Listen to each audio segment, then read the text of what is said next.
Bonsoir à tous et merci de votre présence ici avec nous ce soir, à 3 jours du premier tour des élections municipales. Cela fait 1 an que nous travaillons sur notre programme et les directions à prendre pour redonner à Apt sa place de capitale du Luberon, pour ne pas dire de la Provence. Le bilan de la municipalité sortante est désastreux sur tous les plans. Économie, emploi, sécurité, accessibilité, image de notre ville, équité et liberté d'opinion. Et ce n'est pas l'affairisme des dernières semaines qui parviendra à faire oublier 6 années d'inertie. Il faut croire que M. le maire ne circule pas en ville, qu'il n'entend rien, quand il clame que tout va bien, que les commerces sont florissants. Apparemment, il n'a pas vu les nombreux rideaux fermés, les rues désertes après 18 heures. Il se dit même extrêmement satisfait de son bilan et prétend avoir réalisé 95% des promesses qu'il nous a faites en 2008. Pourtant, je me demande où sont la piscine du plan d'eau, l'aménagement de l'esplanade de la gare, le projet de l'ancienne usine Rambaud. Qu'en est-il du PLU, de la réduction de la dette, de l'amélioration de la circulation des personnes handicapées et de l'accessibilité de la ville? Que sont devenus la brocante du 31 juillet, la fête de la Sainte-Luce et le marché de Noël? Sans vous parler de son appropriation des projets européens, tels que l'installation du haut débit, ou alors financés par le département et la région, comme la rénovation de l'avenue Victor Hugo. La contradiction ne l'effraie pas non plus, quand dans la même journée, il affirme être contre, et puis aussi pour, l'installation de la vidéosurveillance. Sa stratégie de campagne aura été de nous suivre, de nous observer, de nous lire et de nous copier. À présent, il a sombré dans l'attaque personnelle, l'invective et la désinformation. J'imagine que vous aurez probablement reçu sa dernière prose littéraire, celle où il se targue d'élever le débat.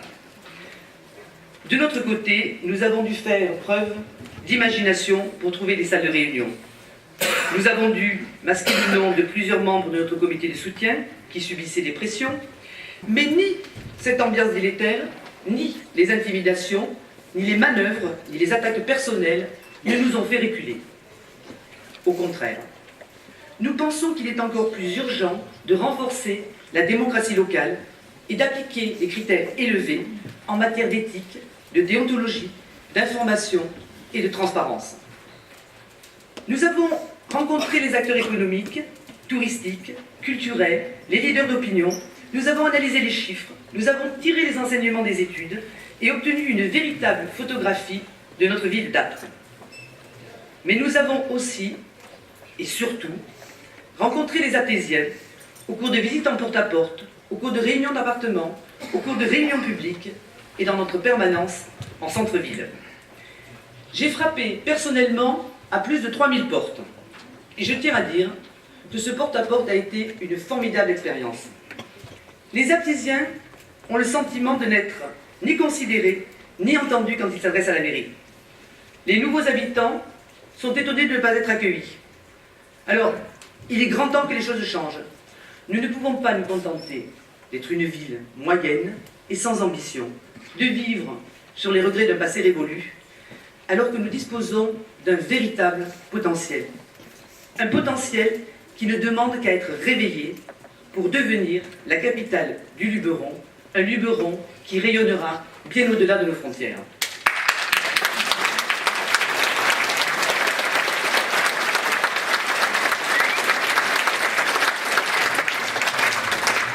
Nous avons doublé notre présence sur le terrain d'une présence sur Internet afin de poursuivre le dialogue, notamment avec la jeunesse.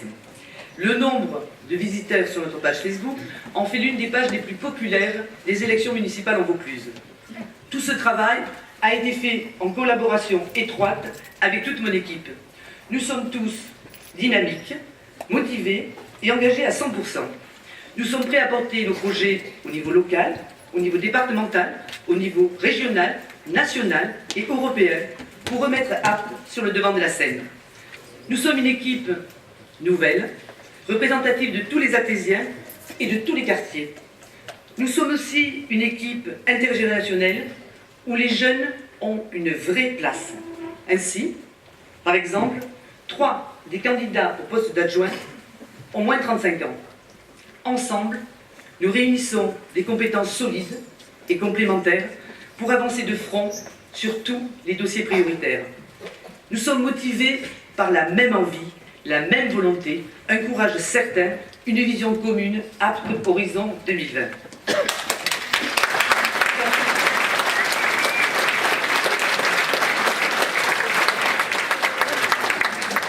Et je tiens à dire que quand d'autres sont seulement une liste de dons, nous sommes une véritable équipe motivée par l'envie.